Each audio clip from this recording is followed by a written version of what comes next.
Well, good evening, everyone. We do begin the readout tonight with breaking news. As you just heard Ari Melber describing just moments ago, the House of Representatives voted to strip Georgia Congresswoman and QAnon devotee Marjorie Taylor Greene from her committee posts. But the other story here is that 199 Republicans voted to back Greene despite a recent past that includes physical threats against other members of Congress, including the Speaker. It is another chapter in the tale of two parties, one focused on accountability and one that cowers in fear of its apparently extremist base. The sad truth is that Democrats in Congress had to discipline Margie Q. Greene because House Minority Leader Kevin McCarthy was unwilling to do so himself.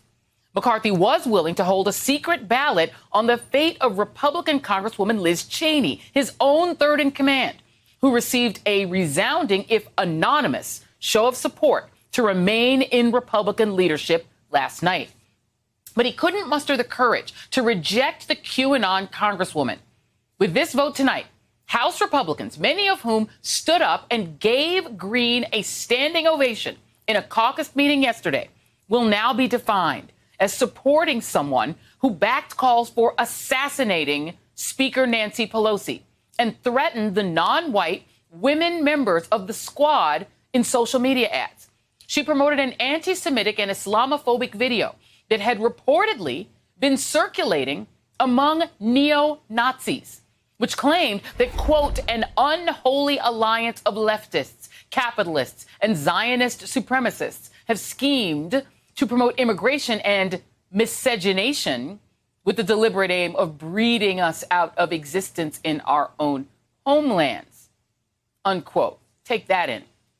Mother Jones revealed that Greene was a moderator of a Facebook group that was a hotbed of violent and racist hate speech. One user posted this image of a noose in that forum with the comment, "Start with Hillary and Obama." Greene backed the conspiracy theory that the Parkland school shooting was staged.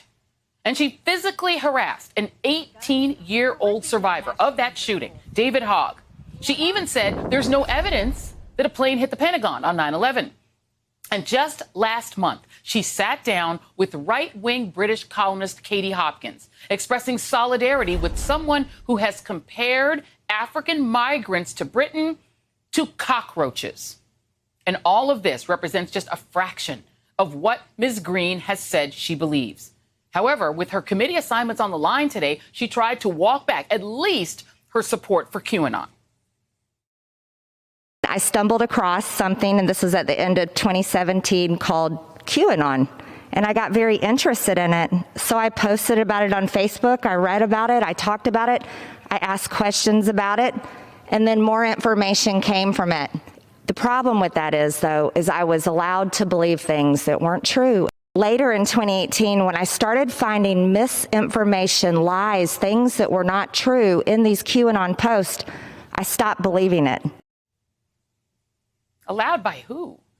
Her speech was heavy on excuses and short on contrition. For instance, she said the media is just as guilty of spreading lies as QAnon itself.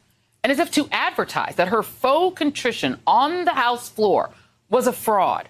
Just this morning, Greene played the victim in a fundraising appeal, repeating the very same kinds of lies and conspiracies about members of the squad that got her in trouble in the first place.